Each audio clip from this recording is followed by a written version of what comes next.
This was not the kind of outcome we were expecting. This is not the kind of game we were expecting to see after 3 solid weeks of Buccaneer performance on the offensive and defensive side of the ball. I have a few scapegoats I want to blame for the loss. I usually don't complain a lot about our own team with certain things, but this is something that I really have to address. But before I get into that, Bucs Nation, if you are new here, make sure you click the subscribe button down below. I am Ramy B, and I post weekly reaction videos to Buccaneer games. If I look over to the side, I have statistics up because I want to be accurate. I try to match my jerseys to what we're wearing that day, but last week I had a couple comments talking about they don't want to see that Jameis jersey no more until my white Brady jersey comes in. So I figured I'd listen this week and go with the red Levante David. But I do want to get into some of the things that really bothered me. First off, I'm going to talk about the refs. I don't like to blame the refs much or at all for losses. However, I think there was a lot of bad calls in this game. A lot that hurt us. Again, I want to preface this with saying that even though we had the bad calls, we were still in a position to win the game and still had a position to secure the win. However, these losses do play a role. These ref calls do play a role. The first one being that Ronald Jones catch that he caught it, rolled into the end zone, but because they ruled it as an incomplete, he goes down where I guess they thought it was incomplete, so he went down, I think, at the 2, which brought up 3rd down. Had we not converted that 3rd down, then that call would have looked much worse. However, we did convert it to Mike Evans. But I do want to say the one play that I think was really bad was that Shaq Barrett roughing the passer that happened on the 2nd to last drive from the Bears. Horrible call. I know the helmet hit Foles' helmet. It was incidental. It wasn't leading with the helmet or purposely targeting the helmet. I saw Khalil Mack do the same thing to Brady in the last couple of drives, at least 3-4 times, where Brady got it off and he hit him. It's very bad call on the ref's end in that case. It's just a lot of missed calls. Vita Vea was being held by the offensive line a lot. He was getting pushed, but they kept holding. I think they missed a lot of calls on the field. But again, like I said, even with those calls, we were still in a position where we should have won the game. Secondly, I want to talk about our time management. I think we had the worst time management at the end of the game. Our second to last drive where we took 16 seconds off the clock. I understand we were trying to get first downs, and this is going to go into play calling as well. I don't understand why we didn't run 3 times. Ronald Jones was having a hell of a game. 17 rushes, 106 yards, 6.2 yards per carry. Even if he got stopped, in that situation, I think we got the ball back with like 2:30-something, 2:40 left in the game. You run the ball, make them use their timeouts, you punt it off, and then they have just the 2-minute warning. However, we didn't do that. We went for 2 passes that were incomplete. Horrible routes as well. The play calling was horrible in that situation, and we pretty much let them save 2 of their timeouts, which they got to use on the next drive. Because that final drive they had took a while.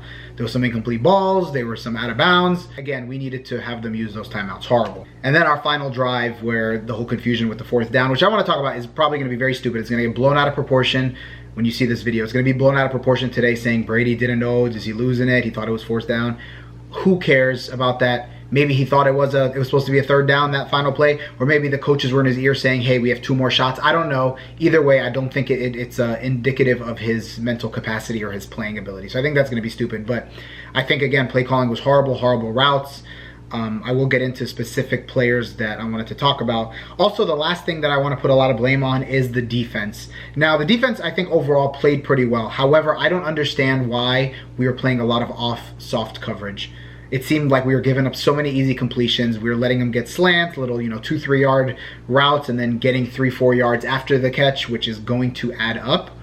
I don't know if last week we got beat on a couple deep balls by Herbert, so all of a sudden they were like, we need to play off, but I think that hurt a lot. I think we should have played a little more aggressive. We should have blitzed a little more. I didn't see a lot of blitzes really till the 4th quarter. The last couple Foles possessions, he was being blitzed and just throwing the ball up and just not getting it where he wanted to go. But I think, again, I don't know why the entire defense played off coverage. The Bears don't have a lot of burners like that. I mean, I know Cordell Patterson is fast, but I mean, who else? Allen Robinson, he doesn't seem to be like a burner where he's going to get behind the defense if we play a little more aggressive. So I think that was horrible on that end. I don't know what they saw on film to think that it was best to do that. But let me get into the player statistics. Brady was 25 of 41 for 253 and 1 touchdown. Okay performance. I think he had some good plays. He led the receivers in a lot of positions to get wide open, but I think he left a lot out on the field too, which again, like I said, it goes back to play calling and the route running. Ronald Jones, I said 100 yards, 2 straight 100-yard games. Can't complain about him on 17 carries. Now receiving, Tyler Johnson had 4 catches for 61 yards. Gronk 3 for 52. It was good to see Gronk get a little more involved and have some catches, but you could tell he's out of shape. That one, the drive, our last scoring drive with the field goal, he had two plays on that, I think, a screen and another play, and he just looked gassed. He needs, I don't know what it is. I think he just needs to get the ball more in games and just get used to getting hit and things like that. Evans 5 for 41 with a touchdown. Again, he was king of those like 1 or 2 yard touchdowns. He was playing on a bum ankle as well. Can't expect much. Scotty Miller, though, had 0 catches, which you thought Scotty Miller would be targeted a lot more. I don't think teams were doubling Scotty Miller or focusing on him when Evans is out there, but I could be wrong. I think we should have gotten the ball to him more. He's one of our faster players and our better playmakers, so I think that was a robbery to not use him at all. And then Keyshawn Vaughn had that one reception before the half where he got hit and fumbled it. Reminds me of last week against the Chargers where they fumbled it and then we scored. So instead of being up 13-7 at the half, we were down 14-13. And then, of course, when they came out in the second half, we stopped them. But it still would have been nice to have that 6-point cushion. Could have really changed the game. I know a lot of people were a little upset at the end of the game when we kicked the field goal that we didn't go for it on 4th and 2 inside the 10. Because, again, earlier in the game, we went for like a 4th and 1 inside our own 30. But I think kicking the field goal was all right. I know the Bears in the second half really didn't move the ball that well. And I know hindsight is 20/20. But had we not converted that, our offense wasn't really moving the ball as well either. So I think had we not converted that, we would have been down. And then I don't think we would have had another opportunity to get into the red zone and score. So I'm not too mad about that. But I understand why the no risk it, no biscuit and going for it. Brady's not QB sneaking 2 yards. The play calling has been horrible. I don't see us converting that. Suck up, though. I want to give a shout out to him. 4 for 4. I think we finally have a kicker. I'm still a little nervous every time the ball goes up. We kick the ball, but it seems like he's putting it together. The longest was like 46 yards. It was really unfortunate that we only scored 1 touchdown this game. I know the Bears defense is probably the best defense we've faced since the Saints game, but I don't think they're that elite where they could shut us out.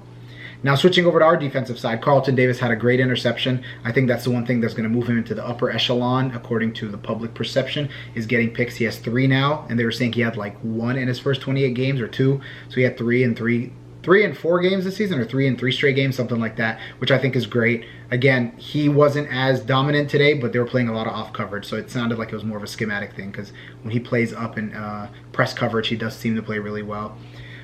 Jason Pierre-Paul had a strip sack. We didn't recover the sack, unfortunately. Golston and Vea had a sack, so 3 total. We did lose Vea, which is going to hurt us if he does miss a significant amount of time. Foles was 30 for 42, 243 yards, 1 touchdown, 1 interception. As you can see, 30 completions for 240 yards. A lot of really short passes. Didn't play that well. We typically play him well. Between their running back, Montgomery, and Patterson, they only rushed for 36 yards. So I think, again, our passing defense was great. Our rushing defense was great. Our passing defense was really good as well. But we were giving up plays when we didn't need to in the passing defense. Overall, I think the defense played okay. I think, again, we could have gotten a couple more stops. There's no excuse for this loss. We were up 2 points? We were up 2 points with 3 minutes and some change. We forced them to punt, and then we couldn't do anything with it, and then we couldn't stop them. So again, when we say that we have a top 5 defense should close out that game if we are up 3 or up 2 points. Either way, when we're up, final drive, there was a lot of opportunities. In that final drive where they went down and kicked the game-winning field goal, I think there was a play where Foles overthrew the ball, and it looked like it could have been potentially a pick. But again, no excuse. If you have a legit top 10 defense, they should be able to close out the game in that situation. And again, the offense too. If we saying we have this offense with so many weapons, we have to be able to move the ball when needed. And unfortunately, we weren't able to today. Blame it on a short week. Traveling teams usually struggle. Again, no excuse. I think having this mini bye week and these extra 3 days to rest, recover. Godwin will be back. Fournette will get back in shape. I know he was active today, but I don't think he got any snaps or anything. So having him back in shape, Vita Vea, if his ankle isn't too bad, we will have him potentially back. And I think the coaches have an extra few days to game plan for Green Bay. I know they said they started game planning for Chicago before the Chargers game, which I don't know how much effort or attention they really put into Chicago, but again, it's a loss. It's a team we should have beaten, but we didn't. I think even every great team loses to teams they shouldn't have, and they beat teams that they shouldn't have. So this is one of those 3-2. I think my prediction when I did it when the schedule came out, I think I had us with a losing record at this point. I can't remember, but 3-2 going to see Green Bay. Not the best place. I would have rather been 4-1. So if we did lose to Green Bay, but I think we're gonna have to make a lot of defensive adjustments next week when we play Green Bay. Aaron Rodgers is playing probably some of the best football of his career. He has a bunch of no-name receivers that he's airing it out to, and they're dominating. I think we can't play too much soft coverage. We can't play off as much. He's gonna rip us apart inside. So I think we need to actually come up with a good game plan. He's gonna be harder to sack as well. I don't think it's a game where we're absolutely gonna get destroyed. I think we're home. We have some fans.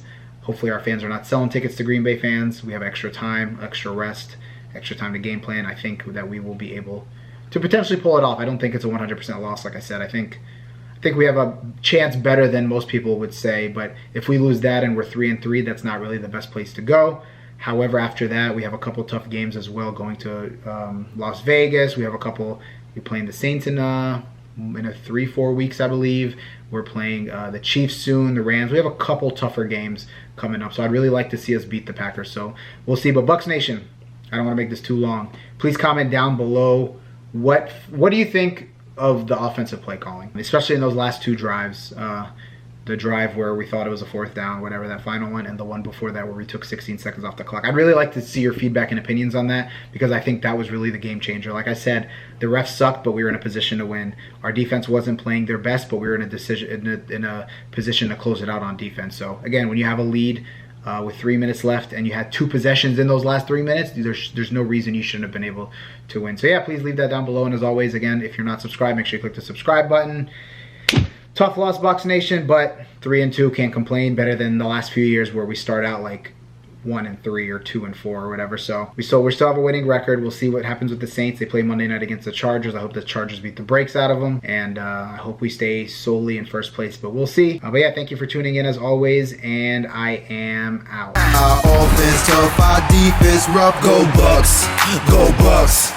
Ain't no other team stopping us. Go Bucs, go Bucs.